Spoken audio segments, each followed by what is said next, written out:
Supreme court ने कहा कि अगर किसी नवजात बच्चे को अस्पताल से चुराया जाता है तो सबसे पहले उस अस्पताल का लाइसेंस सस्पेंड होना चाहिए।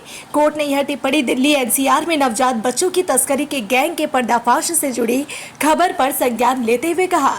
सुप्रीम कोर्ट ने यूपी के बच्चों की तस्करी के मामलों में आदेश सुनाया और दिल्ली में इस गैंग के पकड़े जाने की घटना का जिक्र किया।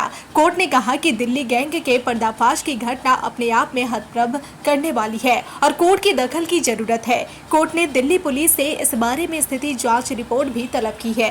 कोर्ट ने पुलिस से पूछा है कि दिल्ली के अंदर और बाहर से सक्रिय इस तरह के बच्चा चोर गिरोहों से निपटने के लिए उनकी ओर से क्या कदम उठाए जा रहे हैं।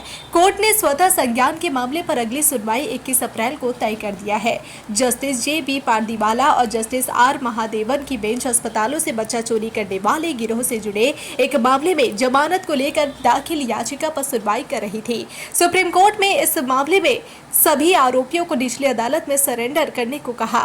साथ ही CJM वाराणसी और ACJM वाराणसी को निर्देश दिया कि 2 सप्ताह के भीतर सत्र न्यायालय में मामले को दर्ज किया जाए और 1 सप्ताह के भीतर चार्ज फ्रेम किया जाए। इसके अलावा इस मामले से जुड़े कुछ आरोपी फरार हैं तो उनके खिलाफ ट्रायल कोर्ट गैर जमानती वारंट जारी किया जाए। साथ ही कोर्ट ने तस्करी किए गए बच्चों को RTE के तहत स्कूल में भर्ती कराया जाता है और उन्हें शिक्षा प्रदान करना जारी रखता है। ट्रायल कोर्ट BNSS और यूपी राज्य कानून के तहत मुआवजे के संबंध में आदेश पारित करने के लिए भी निर्देश दिया।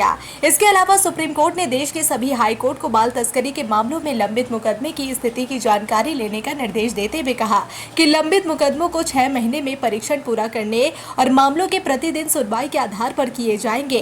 कोर्ट ने यह भी कहा कि हमारे द्वारा जारी निर्देशों को लागू करने में बरती गई किसी भी ढिलाई को गंभीरता से लिया जाएगा और उसे अवमानना के रूप में माना जाएगा। सुप्रीम कोर्ट ने मंगलवार को बाल तस्करी के मामलों से निपटने के तरीके को लेकर यूपी प्रशासन की आलोचना की और ऐसे अपराधों को रोकने के लिए राज्यों को सख्त निर्देश दिए।